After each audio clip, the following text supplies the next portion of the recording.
On the Dark Path, Chapter 14.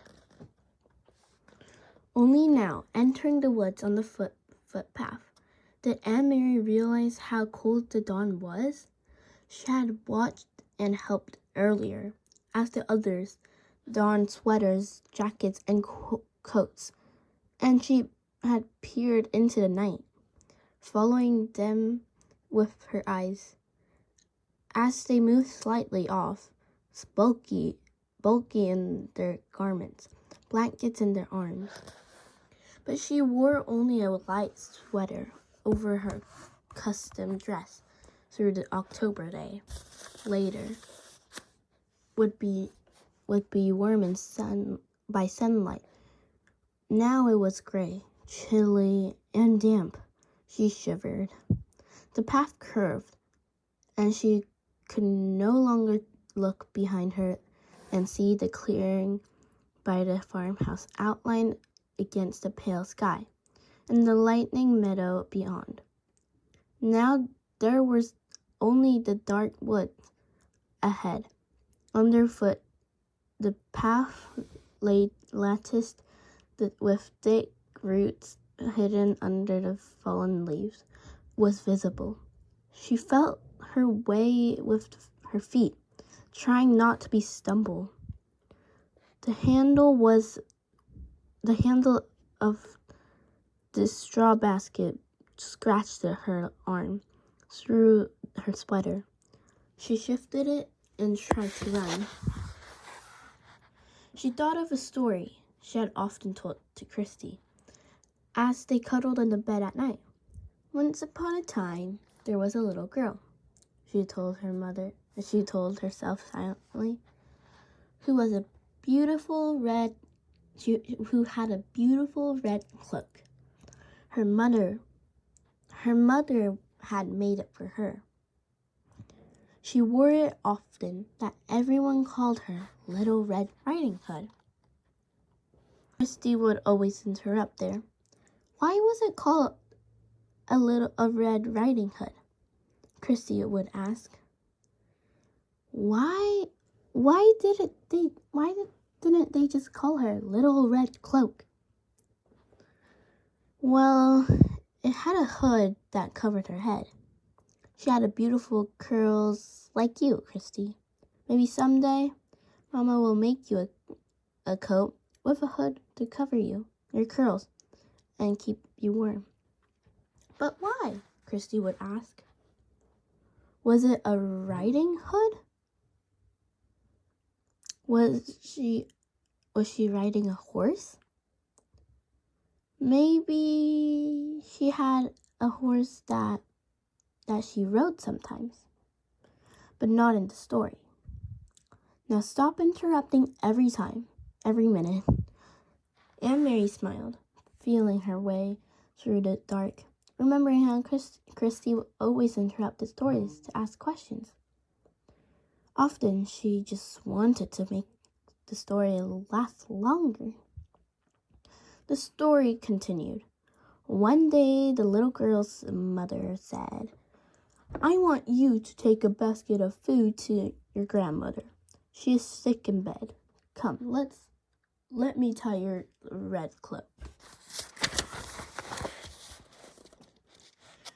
The grandmother lived deep in the woods, didn't she? Christy asked. In a dangerous woods where wolves lived. Aunt Mary heard a small noise, a squirrel, perhaps, or a rabbit, scampering nearby. She paused, stood still on the path, and smiled again. Christy would have been frightened. She would have grabbed Aunt Mary's hand and said, a wolf! But Aunt Mary knew that these woods were not like the woods in the story. There were no wolves or bears or tigers, none of the beasts that populated Christy's vivid imagination. She hurried on. Still, they were very dark. These woods, Aunt Mary had never followed this path in the dark before. She had told her mother she would run, and she tried. Here the path turned. She knew the turning well.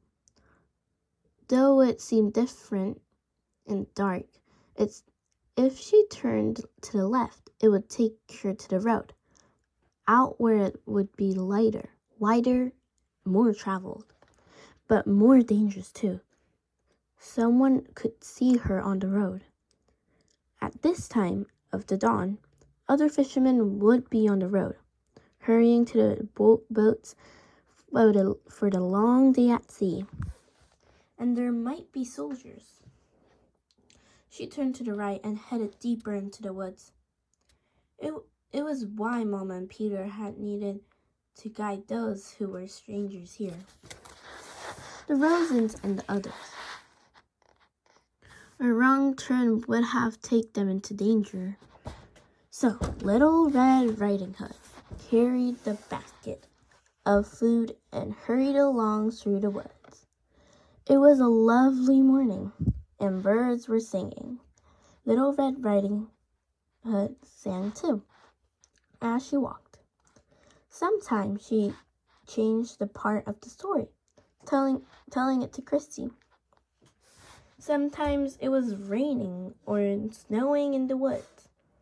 Sometimes it was evening with long,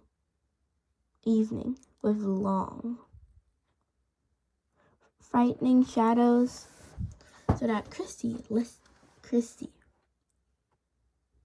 listening, would snuggle closer and wrap her arms around Aunt Mary. But now, telling it to herself, she wanted sunlight and birdsong. Here the path widened and flattened. It was the place where the woods opened on one side, and the path curved beside the meadow at the edge of the sea. Here she could run, and she did. Here in the daylight, there would be cows in the meadow, and on summer afternoons, Aunt Mary would always stop by the fence and hold the handful of grass, which the curious cows would take with their rough tongues. Here, Mother had told her, Mama would always stop too, as a child, walking to school. Her dog, Truefast, would wiggle under the fence and run about in the meadow, barking excitedly, trying to chase the cows, who always ignored him. The meadow was empty now, the colorless, and half light. She could hear the churning sea beyond, and see the wash of daylight to the east, over Sweden.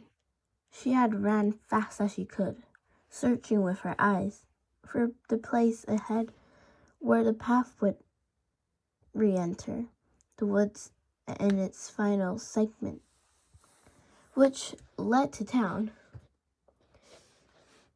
Here, the bushes were overgrown, and it was difficult to see the path here.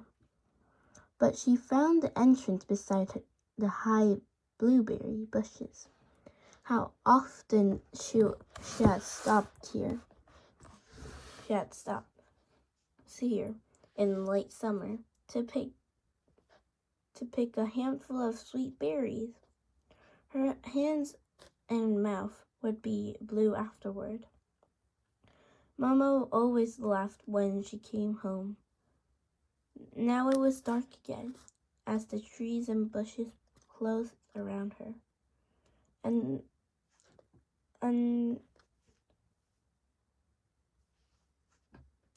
she had to move more slowly, though she still tried to run. Aunt Mary thought of Mama. Her ankle was swollen, and her face was so pained. So she hoped Mama had called the doctor by now. The local doctor was an old man, brusque and businesslike, though this with kind eyes. He had come to the farmhouse several times during the summers of the past. His battered car noisy on the dirt road. He had come once when Christy, a tiny baby, then had been sick when wailing with an earache. And he had come when Lyles had spilled hot grease cooking breakfast and burned her hand. Aunt Mary turned again as the path divided once more. The left fork would take her directly to the village. It was the way they had come from the train, and the way Mama had walked to school as a girl. But Aunt Mary turned to the right, heading now toward the harbor side, where the fishing boats lay in anchor. She had often come this way before, too, sometimes at the end of afternoon, to pick out the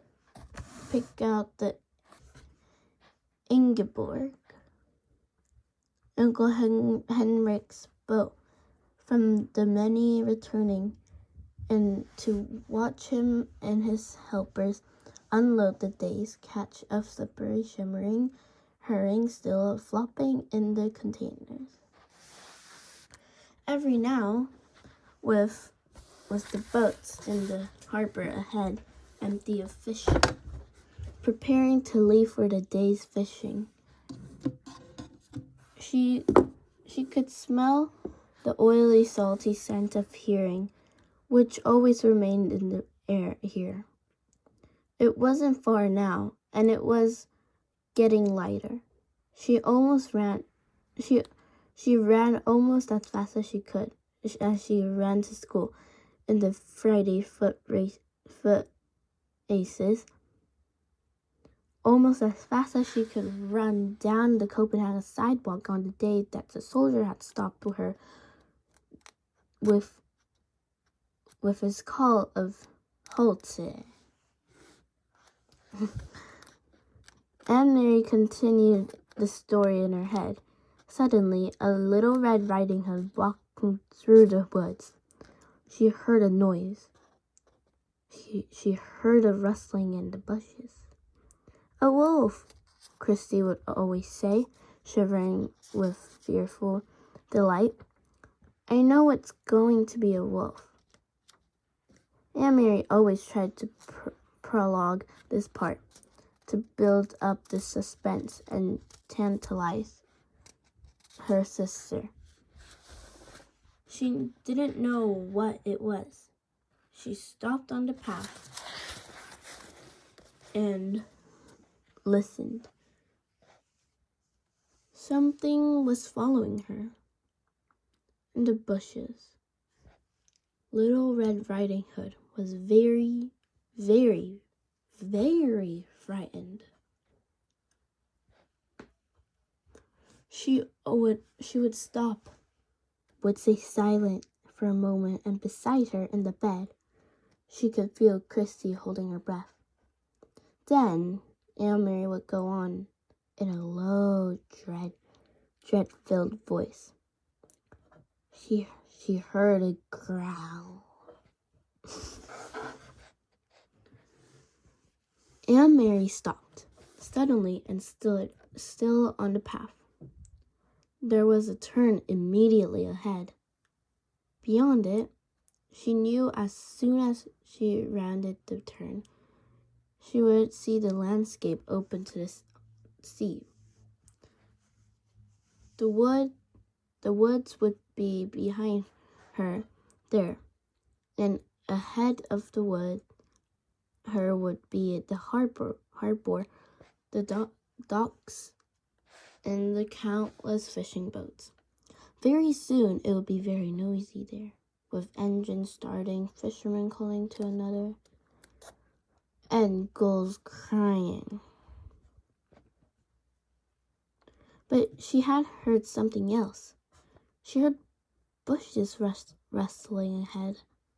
She heard footsteps, and she was certain it was not her imagination. She heard a low growl. Cautiously, she took a step forward, and another. She approached the turn in the path, and the noises continued. Then they were there, in front of her, 4 armed soldiers. With them, straining at taut leashes, were 2 large dogs, their eyes glittering, their lips curled.